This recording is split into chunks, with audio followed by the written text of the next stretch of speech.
Hello everyone and welcome back to the next Let's Play for Onlink. This time we're going to be taking care of the Ferrous Moon LAN. So we began by denying one of the lifting servers so that we didn't have to deal with it. The next thing we're going to go is take out the other lifting server, but this time directly. We're going to encrypt the file. Why are we not just denying both of them at the same time? Honestly, I'm not sure why I didn't do that, but for some reason at the time I chose to do it this way instead of denying both of them. I think I just wanted to make sure I didn't run into any glitches. So the next thing I'm doing here is denying the gateway. For the sake of argument and time, I am completely leaving the access control system out of the loop with this. Suffice it to say, if you want to see how I got through the ACS system, go through my previous videos regarding the ACS, because that takes so much time and frustration. I'm not going to show it. There's no way. So what I'm doing now is I've connected to the central mainframe, and I need to create a VPN session key in order to connect to the LAN, because the Ferrous Moon LAN is very special. So in order to do that, what you need to do is probe the LAN itself. It'll give you a session key level. So what you do is you put the 84, and then when it's got the point, you put the 3 for the minor seed. Now, for the IP address, if you would notice back when we were looking at the list, there was access terminals. Those are access terminals that we're going to have to use in order to connect to the LAN. So I chose the second IP on my list on the right there, which was the 38.73 address. Simple as that, really. And once you get the session key, you're able to connect. But what you got to do is you got to load up the LAN agent, and in order to do that, you got to copy the file over to your system. After that, you pull up the LAN tools and pull up the LAN agent, load it up in a second. There you go. Sorry about the lag. And as you see, it's loaded. Now, I must connect through the terminal that I chose. If I don't connect through the terminal that I chose, there is no point in doing this, because it just plain will not work. So what we're going to do now is we're going to connect through that 38 point whatever IP address that we selected for the terminal. Use that as the last bounce point before the bounce point to the LAN. And we are in. This time it actually allowed us. Now the first time that we did this, I did it off screen. It did not allow you to connect. It basically said, go away, we're not interested in you. That's pretty much what happened, to say the least. Nothing particularly fun when that happens. But either way, getting past the LAN agent portion is not that difficult once you figure it out. It took me quite a while to actually figure that out myself. So anyway, we've scanned it. Now we've got to go through the LAN one piece at a time. This will take a bit of time, to say the very least. So if you're bored of seeing LANs and such, skip forward. If not, just keep listening. Thankfully, though, that this LAN is not nearly as hard as some of the other ones that we've run into in the past. Remember that one we had to connect to many different little modems?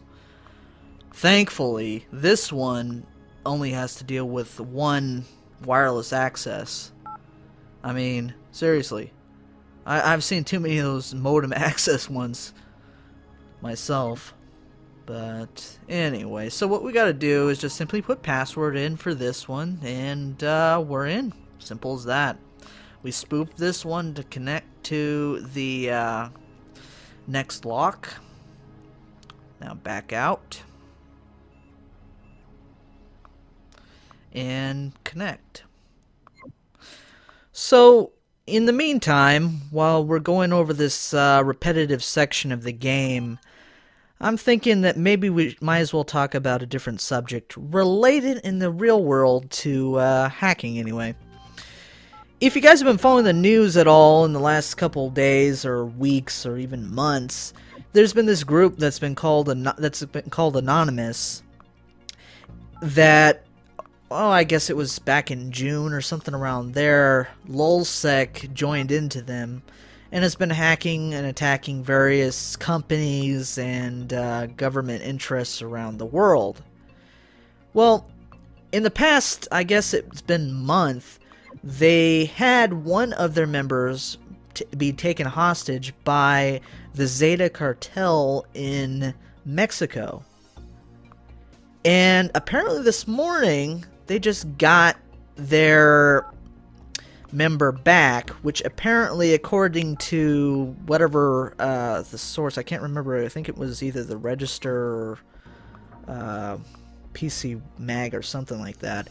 Either way, they say that the cartel had no idea that they were releasing the member of Anonymous to fulfill the, I guess, the threat that Anonymous would release cartel information to the public.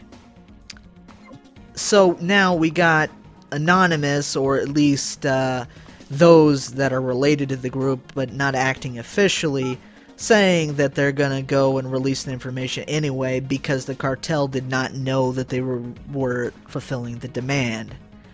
I don't know. It just seems kind of ridiculous to me, in a way. They got what they want, so I think they shouldn't be pushing their luck for the sake of everyone involved. I mean, who knows whether half the information that they got is actually accurate? That's the thing. I mean, they say that they're going over it painstakingly, but, you know, it's not their call. They shouldn't be releasing information that could get people killed. Give it to the government or something if you're going to do something, but, anyway. That's my opinion. But related to this, you kind of wonder whether the organization itself could be co-opted by some government entity and we never even know it. I mean, these people are claiming to be basically the crime fighters of the world, so to speak, in that they're trying to expose what's wrong in the world, basically. At least in some respects. I mean, they're all over the map completely. And they got so many members and no real central government in the organization, which allows for these types of actions. And in other words, as Barrett Brown, he's apparently quit Anonymous, and yet Anonymous members are going to be participating in whatever he wants. Now, what I'm trying to get to is that in, I guess it was today or in the last day or so, the U.S. has pointed out to China that they've been doing cyber espionage, spying and such. The usual, what China usually does. I mean, if you remember back about, I don't know, 6 to 8 months ago, Google was hacked into by China. Well, what is to say that this anonymous group actually isn't a cover for a government organization of some kind? I don't know. That's just my speculation. I'm just throwing it out there. Take it for what it is. It's out there, I admit it. But either way, it's just an interesting thought. You know, along with that, kind of makes me remember back, I don't remember what month it was, but about a year ago or so, when the U.S. or Israel attacked Iran's nuclear program with the Stuxnet virus. You know, I was just doing some research on that just a while back, and apparently the main thing is actually run by Windows. I was really surprised at that. You would not exactly expect Windows to be related to nuclear anything. I mean, you would think Linux or something else. Anyway, that's my opinion. So, sorry about the rant. I just figured may as well go on a different route than I normally would go on. So, what I got here is we got the denial client. We're just trying to get another client, basically.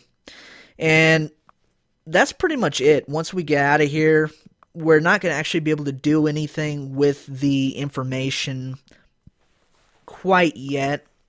we got the file as you saw, and that's all we needed. So pretty much all we got to do now is clear our tracks.